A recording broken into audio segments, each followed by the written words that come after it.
ব্যবসায়ী lead generation না করলে বিভিন্ন ধরনের ক্ষতি বা লস হতে পারে। লিড জেনারেশন হলো ব্যবসার বৃদ্ধির জন্য নতুন গ্রাহকদের আগ্রহ তৈরি করা এবং তাদের যোগাযোগ তথ্য সংগ্রহ করার প্রক্রিয়া। বিজনেসে লিড জেনারেশন না করলে যে 10টি লস আপনার হতে পারে: 1. বিক্রি কমে যাওয়া বা ডিক্রিজড সেলস। লিড না থাকলে আপনার কাছে নতুন গ্রাহক পাওয়ার সম্ভাবনা কমে যায়। এর ফলে স্বাভাবিকভাবেই বিক্রি এবং আয় বা রেভিনিউ কমে যায়। কোনো নতুন সুযোগ তৈরি হয় না। 2. ব্যবসায়িক স্থবিরতা বা বিজনেস স্ট্যাগনেশন। লিড জেনারেশন বন্ধ মানে নতুন গ্রাহকের আগমন বন্ধ। এর ফলে ব্যবসা একটি নির্দিষ্ট সীমায় আটকে যায়, বৃদ্ধি থেমে যায় এবং বাজারের প্রতিযোগিতায় পিছিয়ে পড়ার ঝুঁকি বাড়ে। 3. বাজারের অংশ হ্রাস বা লস অফ মার্কেট শেয়ার। আপনার প্রতিদ্বন্দ্বীরা যদি লিড জেনারেশন করে নতুন গ্রাহক আকর্ষণ করতে থাকে, তবে আপনি বাজারের একটি বড় অংশ হারাতে পারেন। 4. খরচের অদক্ষতা বা ইনএফিশিয়েন্ট স্পেন্ডিং।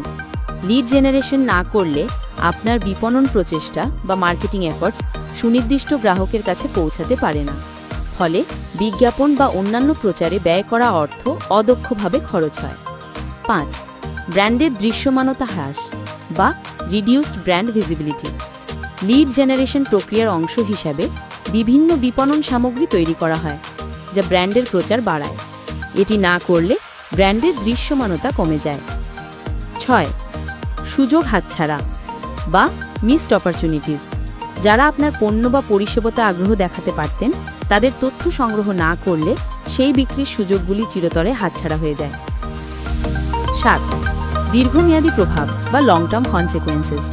শুধুমাত্র বর্তমান গ্রাহকদের উপর নির্ভর করলে যদি তারা আপনার পণ্য কেনা বন্ধ করে বা অন্য কারো কাছে চলে যায়, তবে ব্যবসা অস্থির হয়ে উঠতে পারে। 8. ভবিষ্যতের পূর্বাভাসে অসুবিধে বা ডিফিকাল্টি ইন ফরকাস্টিং। নতুন লিড না থাকলে ভবিষ্যতে ব্যবসার বিক্রি এবং বৃদ্ধির হার সম্পর্কে সঠিক পূর্বাভাস দেওয়া কঠিন হয়। 9. কর্মচারীদের মনোবল হ্রাস বা লোয়ার এমপ্লয়ি মোরাল। বিক্রির লক্ষ্যমাত্রা পূরণ না হলে বা ব্যবসা বৃদ্ধি না পেলে কর্মচারীদের কর্মোদ্দীপনা কমে যেতে পারে। 10. সংক্ষেপে লিড জেনারেশন হলো ব্যবসার বৃদ্ধির জন্য লাইফ